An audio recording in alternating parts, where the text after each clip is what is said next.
വേഗം വരുന്ന നമ്മുടെ കർത്താവായ യേശുക്രിസ്തുവിൻ്റെ തന്നെ നാമത്തിൽ എല്ലാവർക്കും സ്നേഹവന്ദനം. ക്രിസ്തീയ ആത്മീയത കൂട്ടായ്മയുടെ ആത്മീയതയാണ്.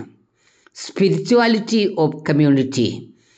ഉയിർപ്പിൻ്റെ അനുഭവമുള്ള കൂട്ടായ്മയുടെ ഉൽപ്പത്തിയാണ് സഭ.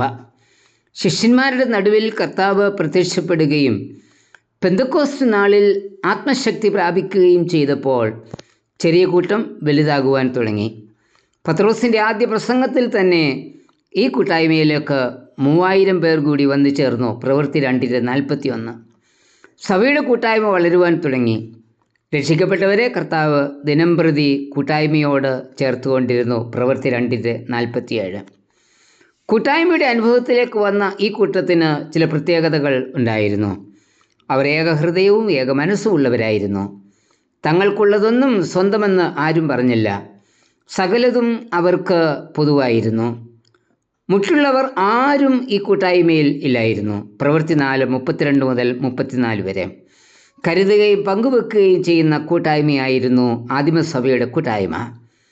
കൂട്ടായ്മയുടെ അനുഭവത്തിൽ ജീവിക്കുന്നു എന്ന് അഭിമാനിക്കുന്ന നമ്മിൽ കരുതലിൻ്റെയും പങ്കുവെക്കലിൻ്റെയും അനുഭവം ഉണ്ട്. കൂട്ടായ്മ വിട്ടുപോയ 2 ശിഷ്യന്മാർ കൂട്ടായ്മയുടെ അനുഭവത്തിലേക്ക് മടങ്ങി വരുന്ന സംഭവമാണ് ലൂക്കോസ് 24:13 മുതൽ 35 വാക്യങ്ങൾ. യെരുശലേമിൽ നിന്നും എമ്മൗസിലേക്ക് മടക്കയാത്ര നടത്തുന്ന ക്ലെയോപ്പാവും മറ്റൊരു ശിഷ്യനും. അവരുടെ യാത്രയിൽ യേശു താനും അവരോട് ചേർന്ന് നടന്നു. തങ്ങളോടുകൂടി നടക്കുന്നത് യേശു എന്ന് അവർ അറിഞ്ഞില്ല.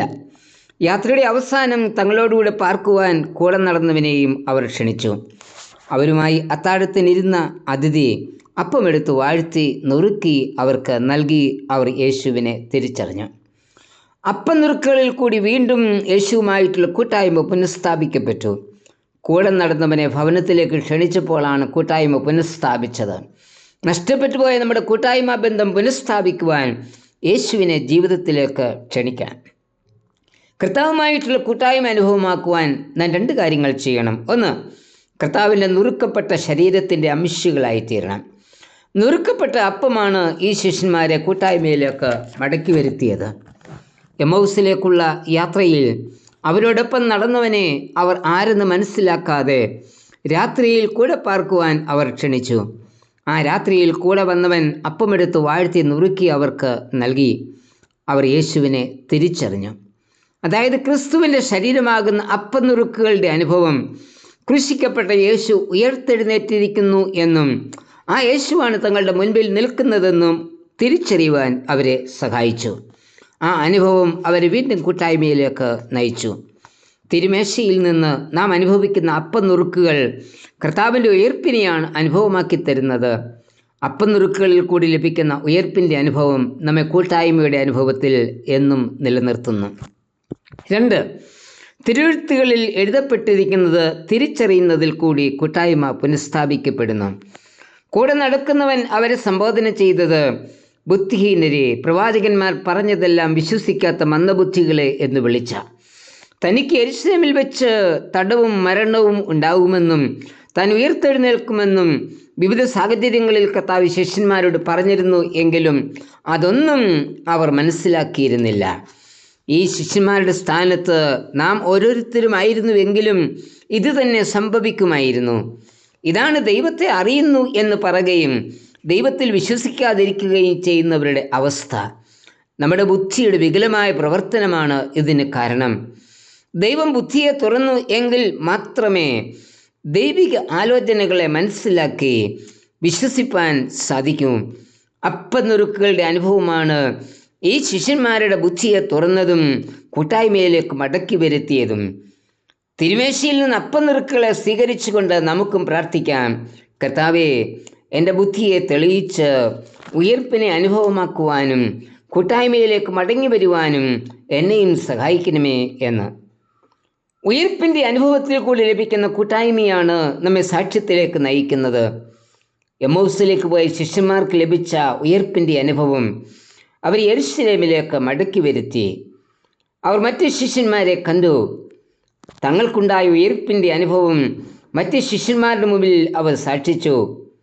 ഉയർപ്പിൻ്റെ ദർശനത്തിൽ കൂടി ലഭിക്കുന്ന കൂട്ടായ്മയുടെ അനുഭവത്തിലേക്ക് വരാതെ സാക്ഷ്യം ഉണ്ടാവില്ല.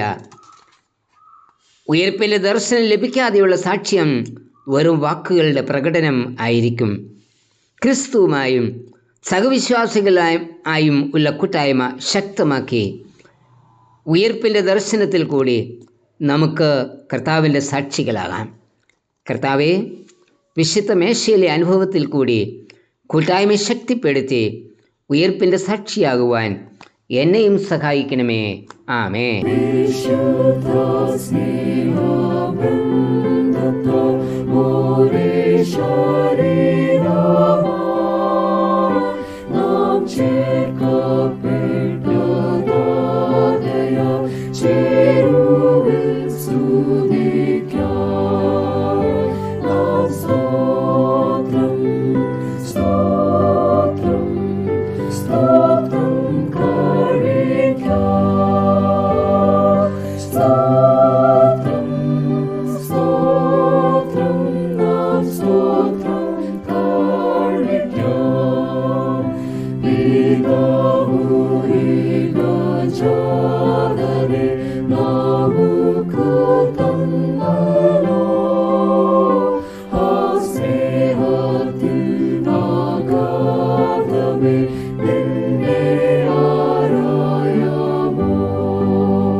രാജ്യം നൽകുവാൻ